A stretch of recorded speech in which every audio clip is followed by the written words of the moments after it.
Gloire à Jésus-Christ, que le nom du Seigneur soit béni, que le nom de notre Dieu soit béni, que le nom de l'Éternel soit magnifié ce jour dans le nom de Jésus-Christ. Nous célébrons son Saint-Nom parce qu'il en est digne, il est Dieu, il demeure Dieu d'éternité en éternité et il n'y a point de Dieu qui soit son égal, il n'y a point de Dieu qui soit son comparable, il n'y a point de Dieu qui soit son pareil. Je le bénis ce jour, je le loue, je le célèbre et je prie que tu associes ta voix à la mienne pour glorifier ce grand et redoutable Dieu dans le nom de Jésus-Christ. Nous sommes reconnaissants à notre Seigneur qui nous permet de nous retrouver ce jour encore à ses pieds, à sa table, pour recevoir enseignement, orientation, éclairage, instruction et correction de sa part. Nous prions donc qu'il bénisse ces instants, qu'il conduise ce moment, qu'il règne sur ce moment, qu'il le dirige, qu'il le conduise, qu'il l'oriente et qu'il nous donne de recevoir pleinement de lui dans le nom puissant de Jésus-Christ. Que son sang couvre cet instant pour anéantir et neutraliser tout ce qui pourrait être une distraction, tout ce qui pourrait nous empêcher une bonne écoute de sa parole en ce jour dans le nom de Jésus-Christ. Bien-aimé, merci de te connecter à moi. Merci de prendre plaisir à me suivre.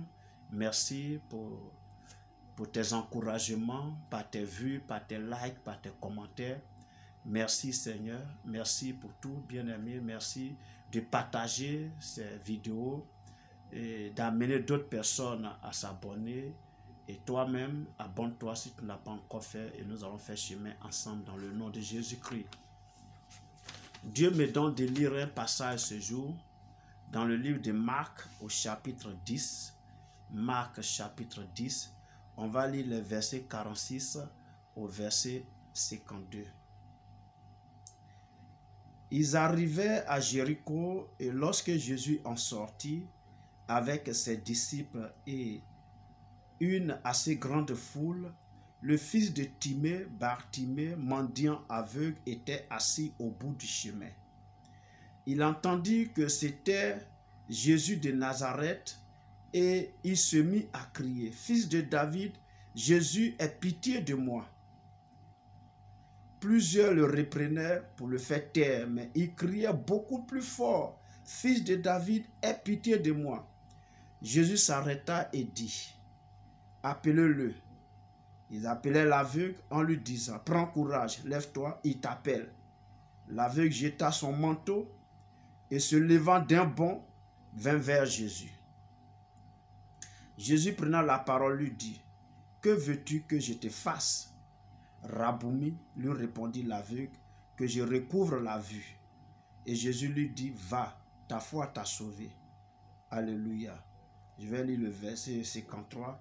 Aussitôt, il recouvra la vue et suivit Jésus dans le chemin. Amen. On va lire un autre passage dans le livre de Jean, chapitre 5.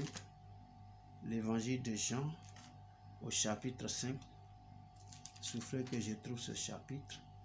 Et on va lire les 6 premiers versets du chapitre 5 du livre de Jean. Les 6 premiers chapitres, on va les lire.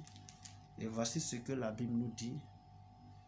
Après cela, il y eut une fête des Juifs et Jésus monta à Jérusalem. Or, à Jérusalem, près de la porte des brebis, il y a une piscine qui s'appelle en hébreu Bethesda et qui a 5 portiques.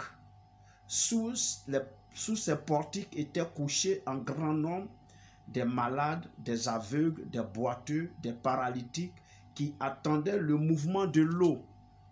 Car un ange descendait de temps en temps dans la piscine et agitait l'eau. Et celui qui y descendait le premier, après que l'eau avait été agitée, était guéri, quelle que fût sa maladie. Là se trouvait un homme malade depuis 38 ans.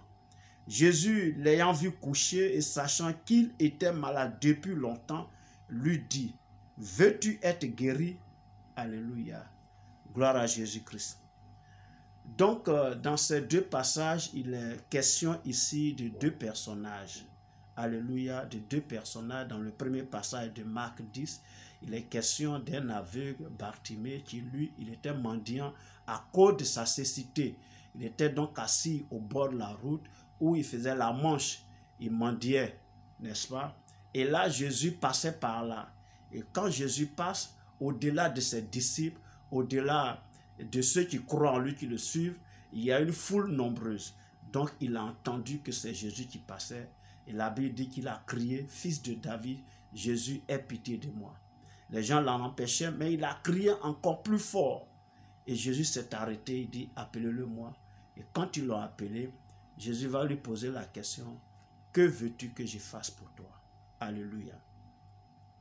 Et il va exprimer sa cause. Il va exprimer son besoin. Et Jésus va opérer le miracle dans sa vie. Amen. Dans le deuxième passage de Jean 5, là également, il est question ici de quelqu'un qui aussi était malade. Alléluia. Il est aussi question de quelqu'un qui était malade ici, n'est-ce pas? La Bible dit qu'il était assis au bord de la piscine de Bethesda. Il y avait 5 portiques et il était assis là. Parce que la piscine qui était là, un ange descendait de temps en temps pour remuer l'eau, pour agiter l'eau. Et quand l'ange finit d'agiter l'eau, celui qui descendait le premier, en tout cas le malade qui descendait le premier dans l'eau, recevait sa guérison. Et lui, il était là depuis 38 ans. Et Jésus va donc s'approcher de lui. Il va lui poser exactement la même question, mais d'une autre manière. Il dit, veux-tu être guéri? Alléluia. Veux-tu être guéri? Alors qu'à Bartimée, il dit, que veux-tu que je fasse pour toi? Amen. Pour montrer quoi? Pour montrer que c'est vrai, nous suivons Jésus. Nous allons à l'église, nous lui avons remis nos vies, nous marchons par lui et pour lui. Mais Jésus espère que nous exprimons nous-mêmes nos besoins. Il est Dieu, il sait tout, il voit tout, il connaît tout et il est partout. Mais il désire que nous-mêmes, on exprime notre besoin, on exprime notre demande, on exprime notre cause, qu'on vienne plaider nous-mêmes. Alléluia. Regardez un peu, la Bible dit que ouais, Jésus savait que cet homme-là était malade. Alléluia. C'est ce que la Bible dit. Il dit, Jésus l'ayant vu coucher et sachant qu'il était malade depuis longtemps. Donc, qui a informé Jésus? Jésus est Dieu, il sait toutes choses. Donc, Jésus connaît ta situation. Jésus connaît le manquement dans lequel tu es. Jésus connaît le problème que tu traverses. Jésus connaît la situation que tu traverses. Alléluia. Ce n'est pas parce qu'il ignore, ce n'est pas parce qu'il ne sait pas, mais il sait et il connaît le problème dans lequel tu es, le problème que tu vis, la situation délicate dans laquelle tu es. Alléluia. Il voit le mépris que les gens manifestent, que les gens éprouvent envers toi. Il voit vraiment la situation, c'est-à-dire honteuse dans laquelle tu te trouves. Jésus voit ces choses. Jésus connaît ces choses. Tu es son,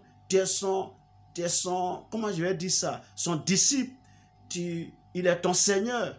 Il est ton sauveur. Tu lui as remis ta vie. Il sait toutes choses sur toi. Alléluia. Parce que dans les passages que nous avons lus là, que ce soit pour Bartimée ou que ce soit pour ce vieux aveugle et paralytique devant la piscine de Bethesda, personne entre les deux ne croyait en Jésus. Peut-être on a dit Bartimée, puis Bartimée, quand il a entendu que c'est Jésus qui passait, il a crié. Il a appelé Jésus au secours. Donc, il savait plus ou moins qui était Jésus. Mais pour ce vieux malade de 38 ans qui était au bord de la piscine de Bethesda, il n'a jamais demandé que... D'ailleurs, il ne connaît même pas Jésus.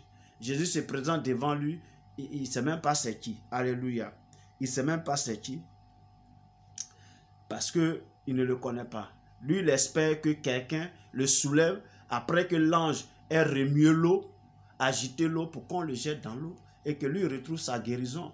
Mais il avait une qualité en lui, c'est qu'il persévérait là. Depuis 38 ans, il était assis au bord de cette piscine. Donc peut-être il y a cette persévérance-là qui est l'expression d'une foi. La foi que un jour, il va tomber, il va descendre le premier dans cette piscine pour recevoir sa guérison. Peut-être c'est ça que Jésus a vu et Jésus est certainement venu vers lui. Alléluia. Mais ce que je sais, c'est que lui, il ne croyait pas en Jésus. Il n'était pas un disciple de Jésus. Il n'était pas quelqu'un qui suivait Jésus. Alléluia. Donc, par rapport à cela, toi qui crois en Jésus, Toi qui as remis ta vie entre les mains de Jésus. Toi qui vis pour Jésus et par Jésus. Alléluia. Jésus te demande d'exprimer toi-même ton besoin. Oui, il dit ne vous inquiétez de rien, mais faites connaître à Dieu vos besoins par des prières et des supplications avec action de grâce. Alléluia. Donc, nous devons exprimer dans la prière nos besoins. Nous devons crier au Seigneur. Nous devons lui dire, Seigneur, voici ma situation, voici ce que je traverse. J'ai besoin que tu interviennes, j'ai besoin que tu agisses. Parce que à ces deux personnes-là, Jésus leur a posé à demi-mot la même question. Veux-tu être guéri au paralytique? Que veux-tu que je fasse pour toi à Bartimée? Alléluia. C'est la même question que Jésus te pose en ce jour. Qu'attends-tu de moi? Alléluia. Tu attends quoi de Jésus véritablement? Qu'est-ce que tu espères qu'il fasse dans ta vie? Quel miracle tu attends depuis? Qu'est-ce que tu espères du Seigneur Jésus-Christ? En qui tu crois? Il faut te poser la question. Et il faut exprimer cette question-là dans une prière en venant devant le Seigneur. Et le Seigneur qui est juste, le Seigneur qui écoute nos prières, écoutera ta prière. Et il t'exaucera dans le nom de Jésus. Il a exaucé Bartimée, il a exaucé le paralytique au bord de la piscine de Bethesda depuis 38 ans. Jésus va t'exaucer également. Mais seulement exprime ta cause, exprime ton besoin. Qu'attends-tu du Seigneur Jésus-Christ lorsque tu vas à lui? C'est une question à laquelle tu dois répondre. Alléluia.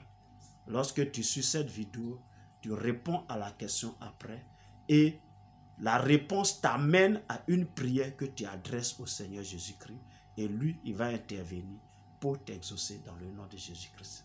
Que Dieu te bénisse en ce jour. Depuis ta position qui te localise, que ses grâces et ses faveurs te soient multipliées au nom de Jésus-Christ. Merci de m'avoir suivi, merci de m'avoir écouté. Si tu as aimé, alors like, commente, partage. Et si tu n'es pas encore abonné, abonne-toi. Nous allons faire chemin ensemble. Porte-toi bien et nous sommes donc à la prochaine. Dans le nom de Jésus-Christ. Amen.